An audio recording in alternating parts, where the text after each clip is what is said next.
Hi, guys. Welcome to a very special episode of our podcast, Inclusivity First. Today, our guest has flown specially from Delhi for this episode in our office in Bangalore. Hi, Preeti. Hi, how are you? I'm very well, Raghav. How are you doing today? Very good, Preeti. The format in which we operate is we ask our guest to give an elevator pitch. So, who is Preeti? Kahan se aaye ho aap? What do you do? What are your plans? Please. Sure, Raghav. So, hello, everyone. I'm Preeti Ravat, and I am the lead for talent acquisition for Publicis Sapient India. आप जैसे कि already बता चुके हैं, मैं दिल्ली से आई हूँ. My office is in Gurgaon. So, a little bit about myself. I have been working with this company for the last 17 years. Wow. Yeah. Prior to that, I was working with another technology company. However, I started my career as in a very different domain, in a fragrance and flavor company. And Wow. and that's how I started. A little bit about my education background. I did my MBA from Christ College, Bangalore, which was my foundation Right, for the right. work that I do today. And yes, that's a little bit about me. Perfect. So, Preeti, let's go back to when you were in your 10th, 11th. Tell us, how were you as a student? What were the subjects? Because we want to try to understand, right, your journey into talent acquisition. You were more of a humanities kind of student, commerce, what? Yeah, so to your question, Raghav, the kind of student I was a above mediocre kind of student, Okay, not the kind of those who come top Right. top 3 in the class. Right. वो science में आते हैं. That's where that's where I was, right? Schooling, I did it from Nagaland, which was again a very different. Nagaland. Yes, Nagaland. How come? How did My mom was posted in a border of Nagaland What and did she Assam. do? She's a doctor. Wow. Yeah, so my mom was posted in in the borders of Nagaland and Assam. There is a place called Bokajans where my mom was posted, and I stayed with my mom throughout because my dad was in a transferable job. My dad was a banker, Wow. and he had to travel all throughout. So I spent large part of my time with my mother, and that's how I started going to the school in Nagaland. And it was a very different experience. Like when I reflect now, it seems that was such a fantastic foundation to be in. Right. So that's how where I did my 10th up till 10th, and that's when, after that I moved to Shillong. Shillong. Beautiful place.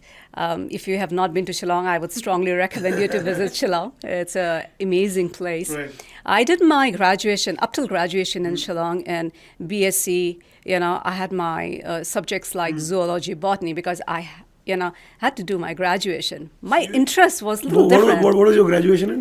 Zoology and botany. How did that happen? Like, why? That's an interesting journey. After my 10th, I wanted to do BCom. However, there was this little push from my family saying that, no, you should take up science. And that's how I landed up, doing science. I realized very early saying that, probably physics and maths is not necessarily my strength area, but I had to complete graduation, Right. because that's in our Indian family, graduation is a must. Right. So I said, okay, fine. If I have to do a graduation, let me do it in botany, zoology. It was fairly interesting What are subject. the career options after that? I'm just curious. Yeah. So with the botany, zoology, you can, you can also apply for roles like, Indian Forest Service, right? You can, move outside the country and be a part of research, zoology research, right? So there are different career options that you can get in those areas. Right. However, I didn't have interest in those career options. Right. I very clearly, graduation, those subjects I had taken up just to complete graduation. Cheating की थी आपने? Not really. Don't lie, आपने पक्का किया. No, cheating नहीं किया है मैंने very clearly. So that's how I completed my graduation. But very clearly after that, I wanted to do MBA because I had this deep desire that, commerce is something interesting. Right. And, I should pick up my thread from there. And that's how I came to Bangalore, joined Christ College, and I did my, master's from there. And then in Christ, you were, I think if I'm not wrong, you had a more sales and marketing oriented approach. Like, Yes. what you were studying? So in the first year of your MBA, you kind of do everything, Right. And that was foundational. So having gone through that journey, very clearly I felt that, somewhere my heart is in sales and marketing. I liked it. And then you had the option of picking up two specialization. I said sales and marketing and HR, right? Right. So that's how I picked up sales and marketing. Finance was, I felt that there was too many numbers. It was too many numbers. So I was like, no, that's not what I want to do. I'm always calculating the balance sheet and looking at profit and loss. Yeah. When I initially thought of commerce, think about it, right? When I was in school, I thought of commerce and how things have changed as I moved towards, my MBA studies. Right. And that kind of made me realize that as you go through the journey, right, it keeps changing, Right. Right. and eventually you find your sweet spot. Right. Right? And that's how probably talent acquisition happened for me. I found my sweet spot because I found it very relatable to the place that I like. It's sales and marketing and HR. It's a fine combination of all of that. So, yeah. So, like, I'm just making an observation, right? I talked to a lot of people, and some of them, and as a matter of many of them, got into talent acquisition because they were a bit confused what to do in their career. They just knew that they were good in talking to people, understanding humans. Like, that's why they got into TA. Was that something similar that what you studied, and then commerce, finance was not that interesting? You were like not so sure what to do, so you tried out talent acquisition. I would say yes, to a great extent, yes. If you think about my career journey, right? I did my MBA in sales and marketing. Then I was offered a job in a fragrance and a flavor company Right. As a fragrance evaluator, Right. And then it had little element. I wouldn't say it didn't have at all element of sales and marketing, but very little element. But it required different kind of skills, right? It required skills like listening skills. It required observing skills. Right. And then you think about it, right? I picked up recruiting. Like I tried a few things here and there. Recruiting, could connect. Right. So my observation has been that it's not necessarily you are clear from day one what is it that you're going to do in your life. You explore things. The world is a stage, and you can so many opportunities, so many different avenues that will come in front of you, and you never know what ticks for you, right? So, like, taking a cue from that, right? What I can understand from that is that a lot of people who start like this, they are a bit scared that my peer, they were so passionate about talent acquisition, HR. I'm not. Will I be able to make a career or not? But from your journey, we can understand that even if in the beginning this was not your calling, if you do something with a lot of hard work, Yeah. you're passionate about it, you Yeah. develop passion, Yeah. this can be a very lucrative career. So Raghav, you kind of use the word passion, right? Right. I think passion is the key, right? One is that, okay, am I able to relate to the Right, work? right. When you're starting a career in talent acquisition, one will feel that it is numbers. There Right. are numbers. There are targets because your organization is looking at you to bring the best and the brightest talent. There is no running away from it, right? If that gives you adrenaline rush, Right. and you're willing to really put in that effort, and if that's your calling, then that's the place you are meant to be, and passion for sure will has to be there. If you don't like any of these things that I just spoke of, right? The adrenaline rush, the number, you will be asked on numbers, your willingness to at times kind of make sure that you're spending the large part of your day finding the right talent, right? If you can sit in one place and do that, that's going to be the key. Right. Yeah. So now we look at your journey. After college, you do your MBA, then you get into the fragrances business industry, and then the shift happens to talent acquisition, to a tech kind of environment in Delhi. So how did you make that choice? Was that a choice you thought of, or that was just the only good option you saw? So when I moved to Delhi, I got career advices from a lot of people around me. This was 2001. No, that was in 2001. I was in Bangalore. Okay. And 2004. Okay. 2003 is when I moved to Delhi. Got it, Right? got it. It's around 2003. Right. When I got advices from my family saying that, you have picked a field which is very niche, fragrance and flavors. Agreed. There are just handful of companies in India. Right. So I was told that, it's time. You have an opportunity now that you have left your job and you moved to Delhi, it's an opportunity to try out something else. Right. Yeah. And the advice that I got was, maybe talent acquisition is a good place to get started to make a career in HR. Right. like I was also kind of swayed by all those conversations saying that, okay, why not? Why not? Let's give it a To try. be very honest, my heart was in sales and marketing even Yeah. then, right? Because, you know, the job that I was doing in fragrance industry had relatable sales and marketing because I would go and visit my clients, Right. you know, and would talk about the fragrances that has been selected by me, Right. And I love that part of it. And I wanted to kind of continue in that similar space. But having, receiving those advices, I thought, why not I try it out? And when I picked up this job in talent acquisition, it was, very relatable to what I was doing in fragrance. Like I still remember the days where I would kind of correlate. Oh, what in fragrance industry, I would evaluate the best fragrance for my client, and I would select. Here, I'm selecting the best candidate for my for my project. So I found it relatable, and the process by itself had the same rigorous process. And I got the adrenaline rush that I was looking for. I saw, if you do well, you get rewarded. So it kind of felt like a place where I belong. Fair enough. So Sapient starts in 2004. That's right. That's right. Yeah. And now it's been, what, 17 years? 16, Right. 17 years? Yeah. 17, 18 years. And then in the middle, Sapient got acquired by Publicis. So let's look at the first half of it, right? When it was just Sapient. How did you start there? And how did you eventually progress in Sapient before Publicis came? Sure. So it has been a very interesting journey. Right. Here, I started as a sourcer, talent sourcer in recruiting, as you would know. Like that a lead generator kind of thing. Lead generator, headhunter, Okay. cold caller, So that's where I started, and I was doing it for leadership hiring. How did you find people? And I would call board lines, and I would, network with people. Let's say I've got one lead. I would make sure that I'm building a strong rapport with that individual, and I'm generating references, with that individual. And that's how you kind of build the network, right? That's how I started, and I thoroughly enjoyed. And then I got opportunity within the organization to do scale hiring, saying that, okay, now that you have done leadership hiring and you know the nuances of sourcing, and you've done it fairly well, now it's try out your hands on scale hiring.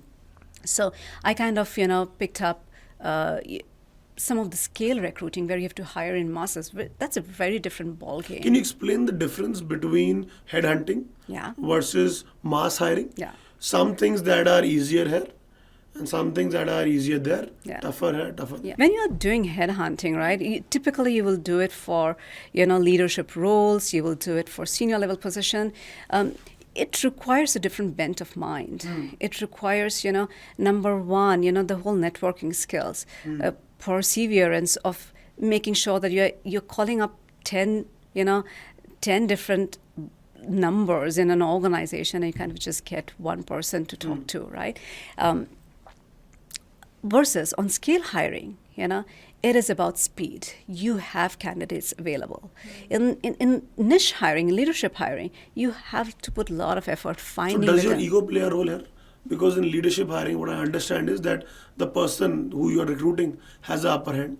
Versus when you're doing scale hiring, comparatively, you are on the more. You will definitely see a lot of denials when you are doing, leadership hiring. You will see a lot of denials. People will say that I'm not interested, right on your face. Yeah. How do you cut the call? Abruptly, somebody will question you, right? How dare you? How dare you? How did you call me up, right? An unsolicited call. Right. So being able to navigate through the conversation is a learning experience by itself. So I learned a hell lot of things while I was kind of doing, leadership hiring.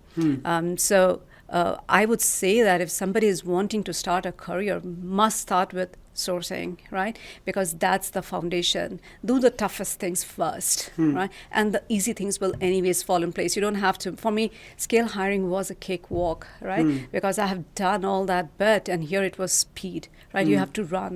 You have to make sure that, you are funneling in candidates and you're getting conversions, right? But the tough part is really being able to take rejections, being able to, have the tough conversations with the candidate on the other side, able to have the tough conversation with your stakeholders when you're kind of proposing a candidate, right? But a lot of people don't make the shift from leadership headhunting to a mass hiring because they believe they are going down the value chain.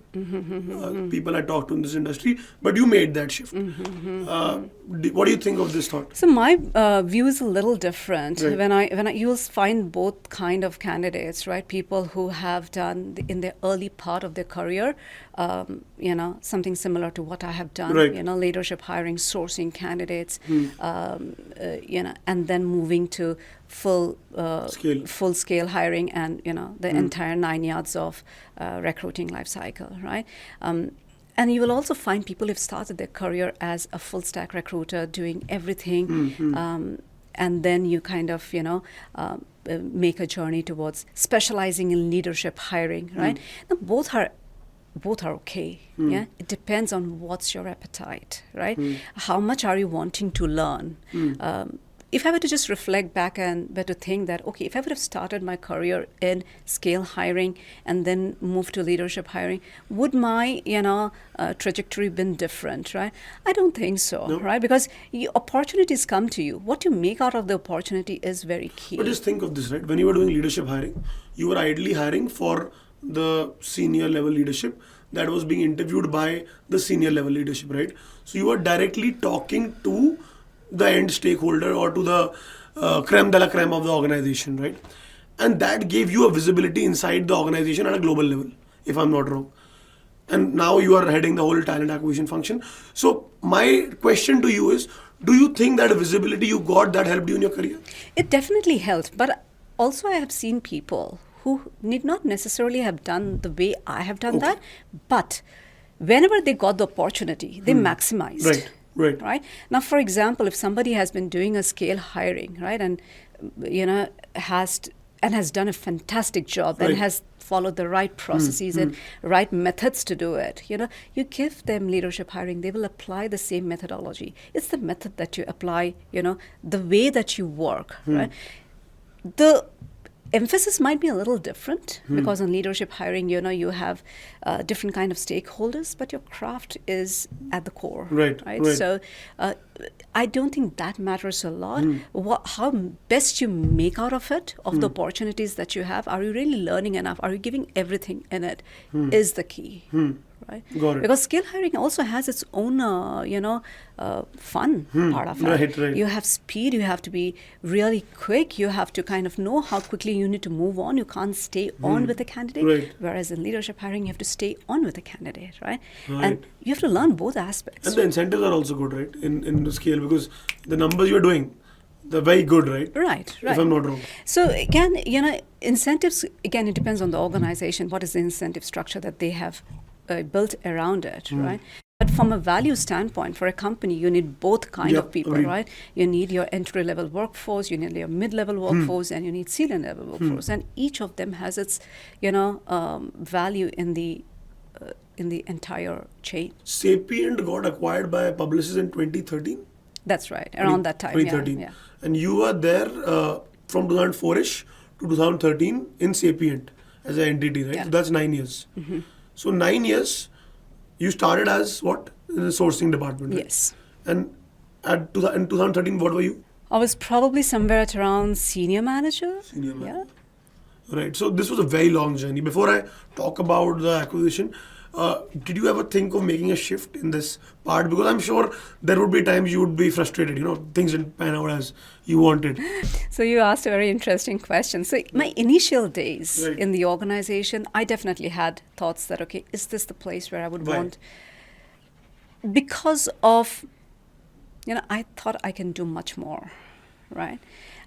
Because of Much more in terms of HR or in terms of... in my area of work. In your area.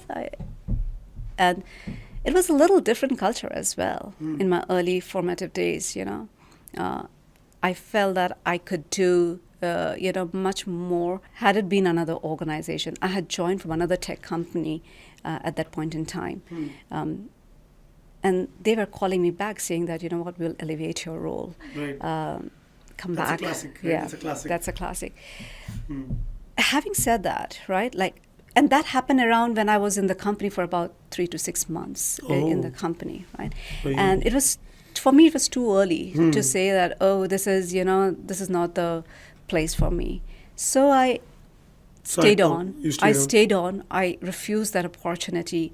That opportunity came again. I refused again. I started liking what I was doing. I started enjoying the culture of this company. A lot of new things, culture being depicted at workplace was something new. There were times I would say, okay, really, it happens like this. It was an absolutely fantastic experience, Raghav, going through that whole culture journey of Publicis Sapient, of Sapient at that point in time, how our founders had set up this company and how ingrained the culture was in every people that was a part of that organization, right? I started appreciating. So I would say that a person must spend, certain period of time in a company before making a decision to move out, It takes around 2 years to really learn the organization well, right? So in 9 years, right? I think you got like 3 or 4 very key promotions, if I'm not wrong.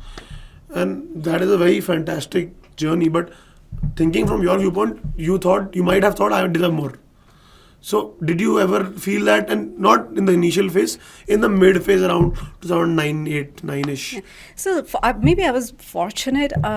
Maybe I like to call myself fortunate, but I got the change before I had asked for it. Really? Yes. Because now that's a controversial thing. A lot of people now feel that you need to ask for what you deserve. And in your journey, you were saying that you never really asked for it. It was just earned. Yeah, it was just earned. And didn't have to ask for it. Do you regret that you never asked for it? No, I don't regret. No? It was work. My focus was always towards maximizing the impact for the organization.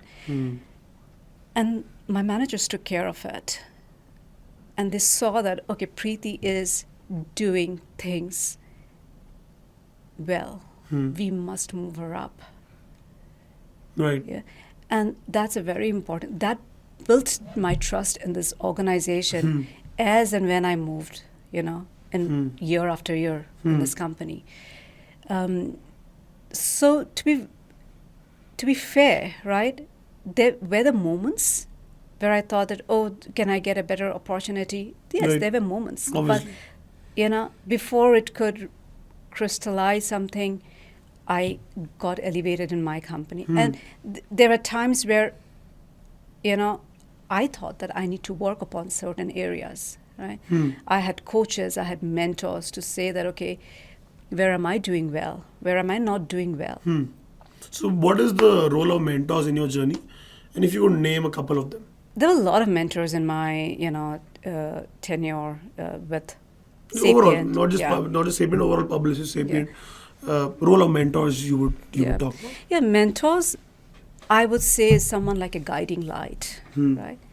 Who is not necessarily telling you what needs to be, what you need to do, but showing you the mirror.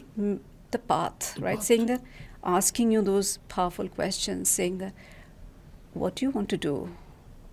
What are you liking? So that I get thinking. I start thinking about it. My mentor is not thinking for me. Mentor is getting me to think about it. I think that was a fantastic, opportunities I have got. We still have something called as career managers in Sapient. Very interesting. Yeah, career manager is not necessarily your supervisor. Okay. Yeah, it's someone else. It could be anybody that you can pick up from your department or anybody from the organization. Really? Yeah. Explain this concept. I'm looking for a career manager, right? I can, if I have a role model in the company, I can ask for that person to be my career manager. Let's say you are there, right? I say, Raghav, can you be my career manager? If you're busy, you can say that, no, I don't have time. Can you look for someone else? I'll go ahead and look for someone else, right? But the whole idea behind is that the organization provides you the platform that you need. You can go up and ask. There was a concept of a career manager, and you can go ahead and ask for a career manager for yourself, who you think can shape your career. Wow. I had some fantastic conversations with my career managers. Your supervisor will give a different perspective, and your It's more micro. It's more micro, right? Micro, your day-to-day work, Yeah. right? A career manager is off those daily, Big picture work stuff. and will get you to think differently. I think that was fantastic. That has really shaped So my name a career. couple of people who really influenced you, mentors, or role models, or whatever. So there are a lot of people actually. To name just few won't be right, Raghav. There were a lot of people in my organization who have played a tremendous role, who continues to play a tremendous role for Right. who I am, and that's one of the reasons I'm sticking around, right? Because Right. they have done so much for me, and that's culture, right? And that helps me to move forward. Right. So now, in 2013, the Publicis acquires Sapient. What we read is that any acquisition, any merger, anything like that happens, it's the culture that is the biggest problem. So for you, when the merger was or what the acquisition was happening, explain those 3-4 months of what was on the floor, what was happening. Yeah. Interestingly, when Publicis acquired Sapient, the reason for the acquisition was also the culture. Right? Okay. The similarity of culture between Publicis as a company and Sapient, right? Right. And that was a natural progression for us, to be a one company, is how we felt. We Right. really didn't feel that it's a cultural difference. And eventually we became Publicis Sapient down Right. the line in 2018 or 19. We kind of launched our brand as Publicis Sapient. But the acquisition was, pretty smooth. It didn't feel like, okay, it is a different culture that I would need to adapt. But people feel very insecure during these mergers or acquisitions, right? Because you see a lot of common functions getting eliminated. You see leadership getting tangled. You see your manager or your boss changing. Or you see possible threats to the position you want. So did that ever happen for you? Yeah. Not really. Be honest. Yeah, I'm being honest. Not really. And I will talk a little bit more about it, Right. right? So when Publicis acquired Sapient, Right. right, it acquired for a specific reason. Of course, one is the culture I told you, but the second is that it's the engineering arm. Right. The tech. Publicis as an organization is a advertising company, and Sapient being a pure play tech organization.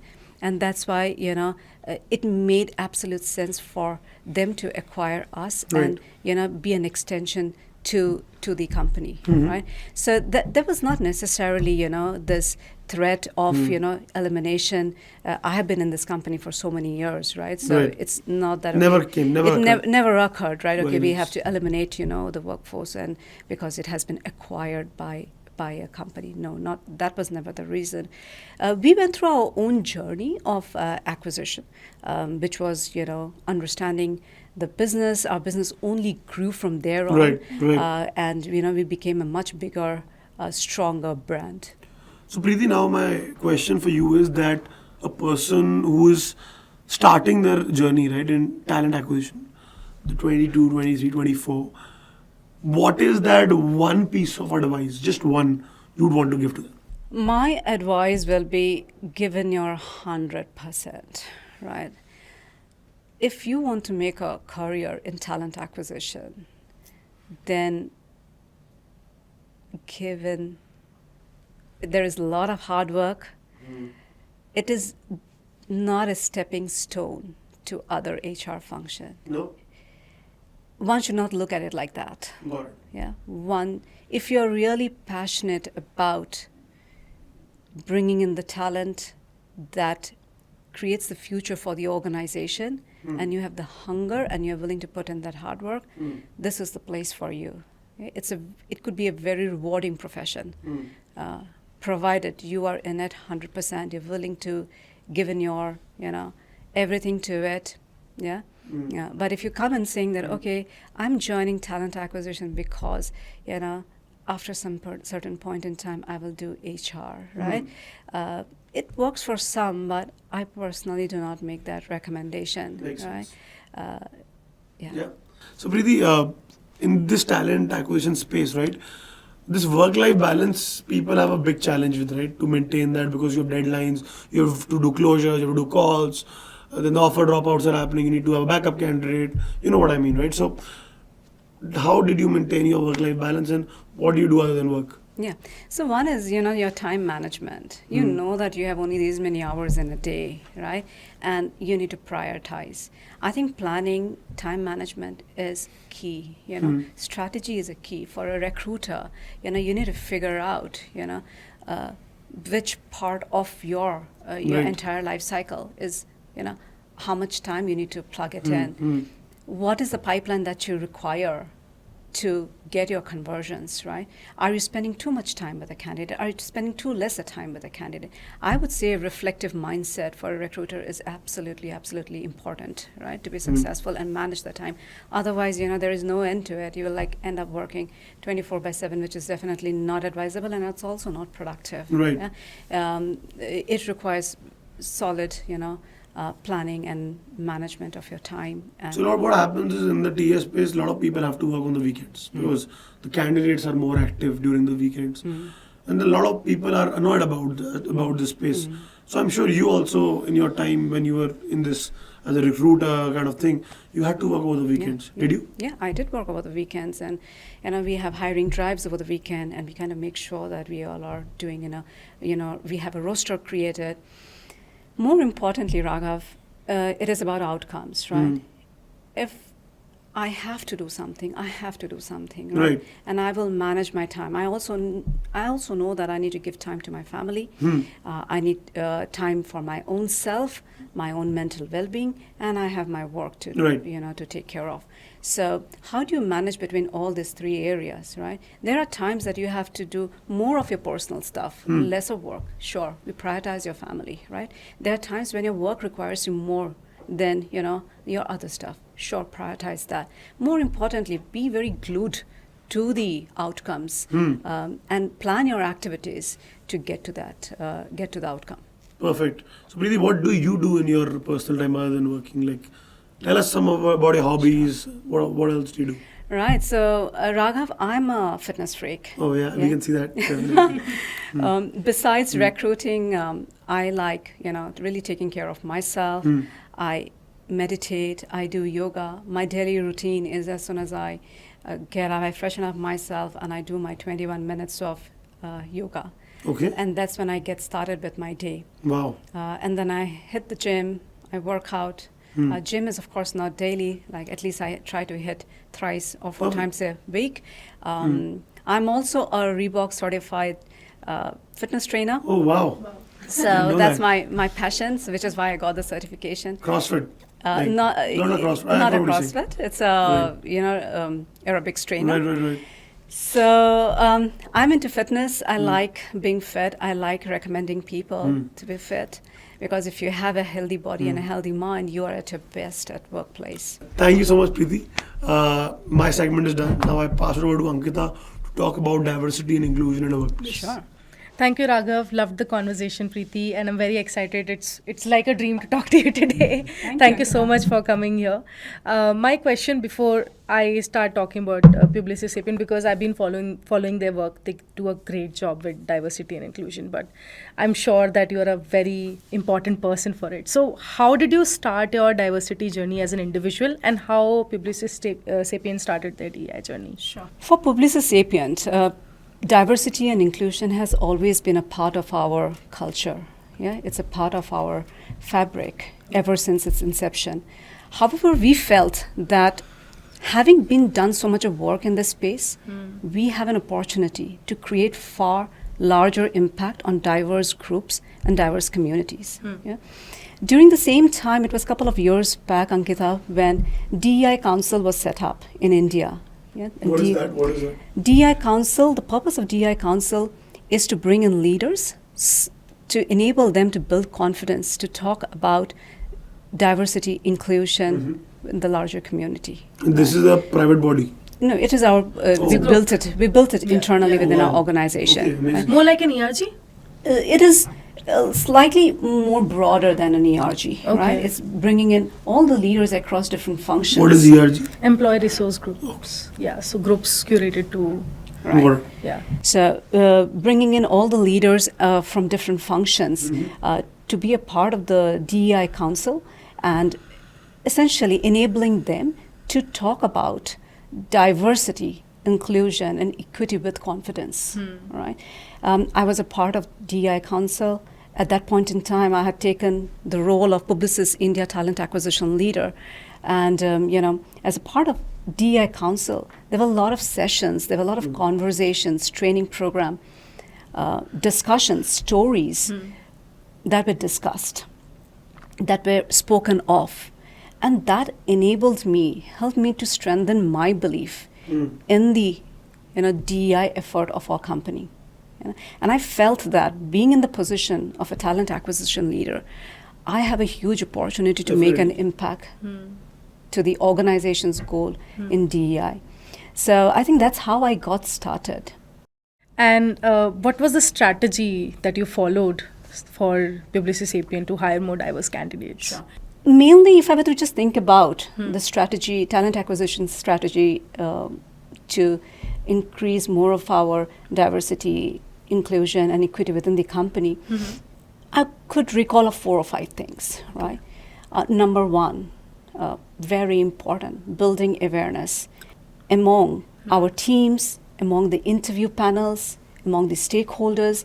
But why is it that DEI is important? I think it is important to address that. Right. Why is DEI so important for Why is it so important? It is important because, number one, when you have diverse people in your workspace, right, you are able to appreciate each other and you bring out your best. Right. You Yeah. become far more empathetic, and that shows in the work that you do. Definitely. Yeah, that creates an environment to bring your best self, right? Right. And when you create a best, when you're creating an environment that brings out the best self of an individual, the person creates magic at workplace. Great. That's great. Yeah, and of course that is Well makes said. sense for the organization from all perspective.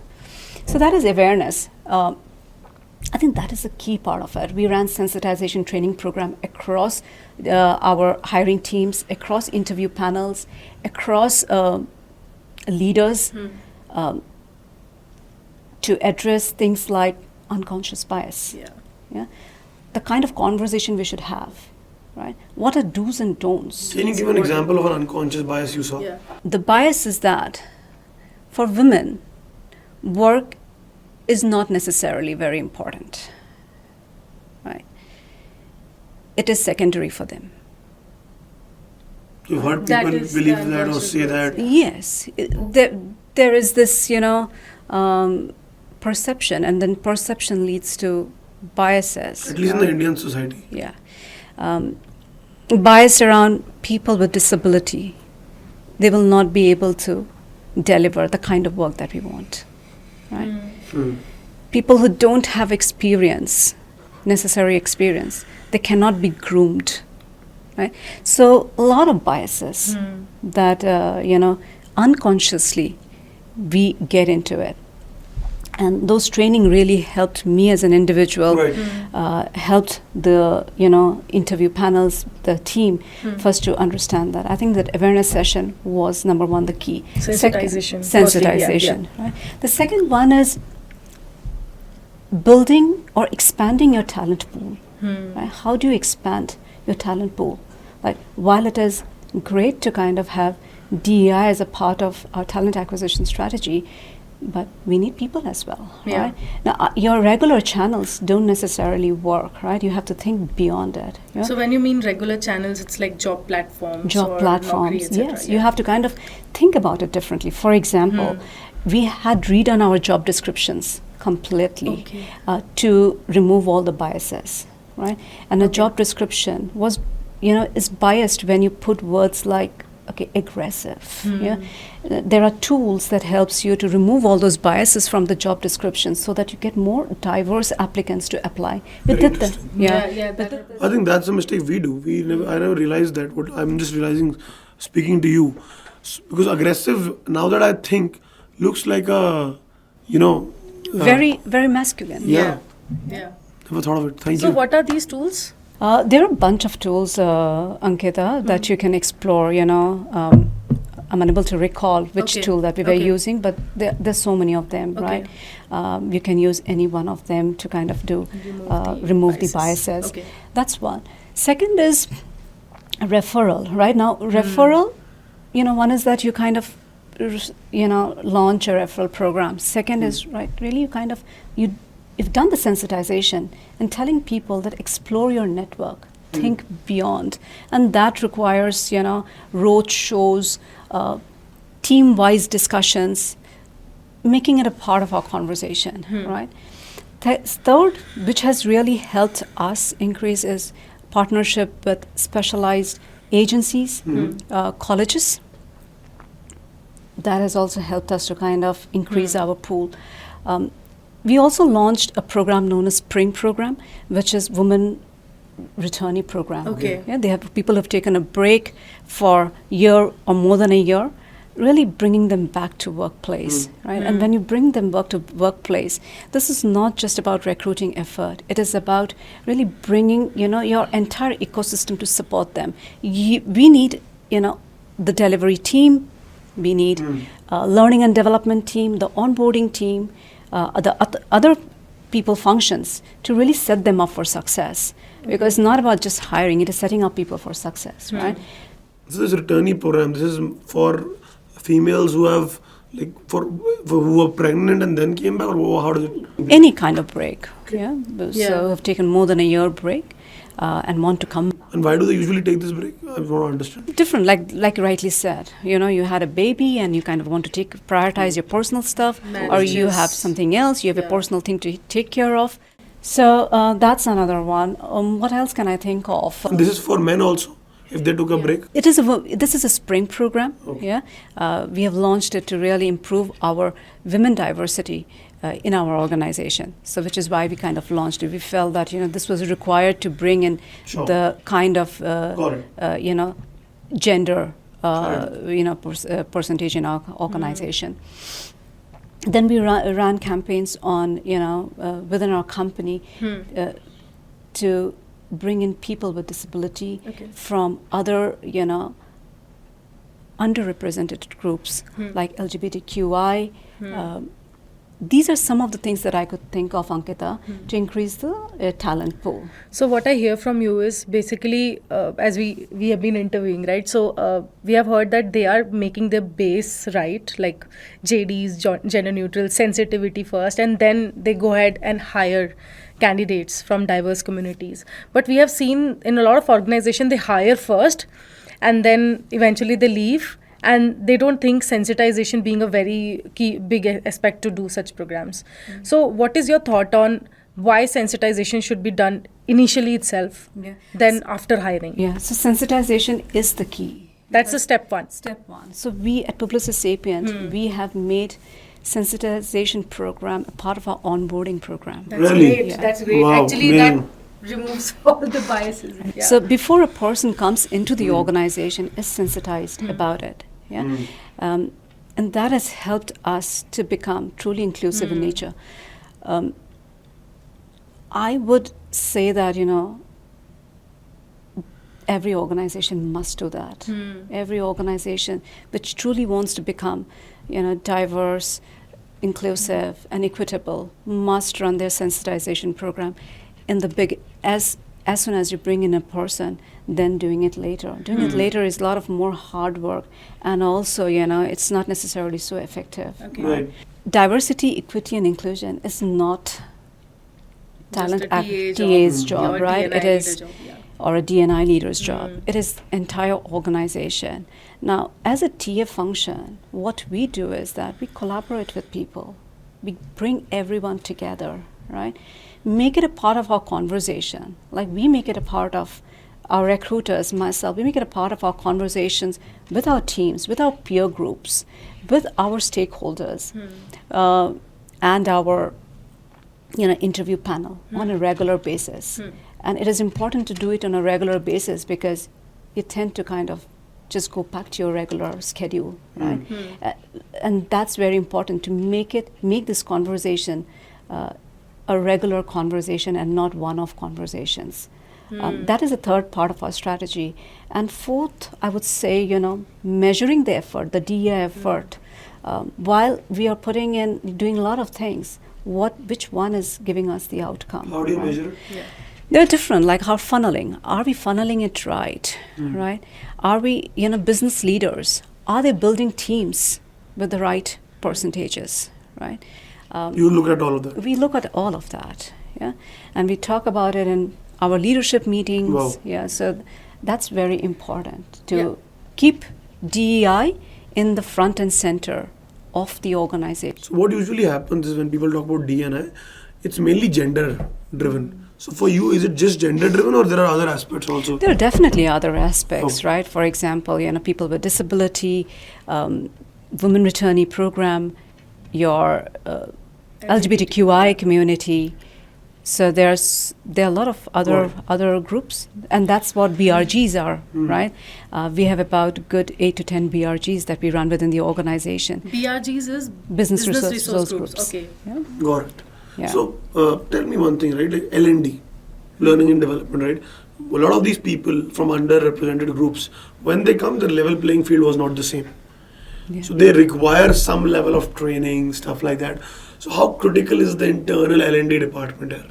Very critical, I would say, and that's where I'd like to share with you an example on the Spring program, right? Spring program is really to hire women back to workplace and hire them at the level that they left, not at a level lower, Yeah. Right. right?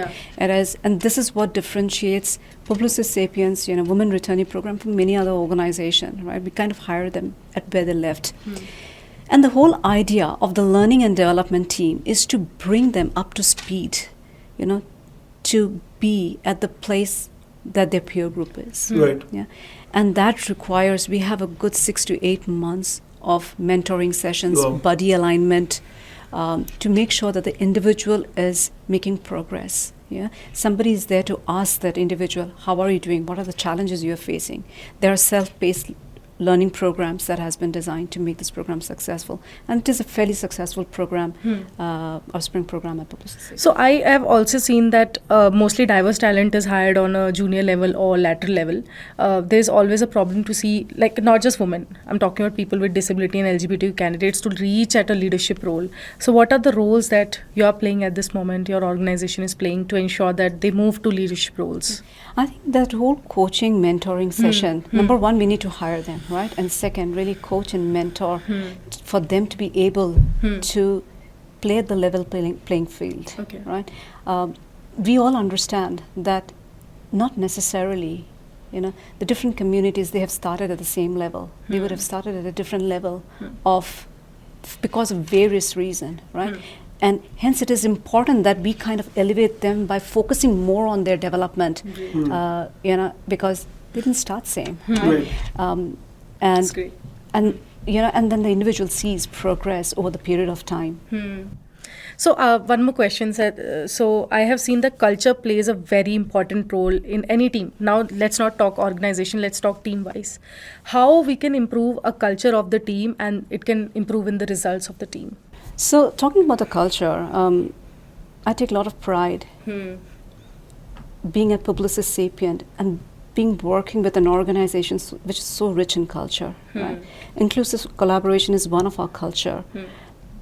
Learning mindset is another culture. Likewise, we have around five cultures, right? 5 core values. Well, culture is overall. It's the core values that determines the culture. And interestingly, you will see in our organization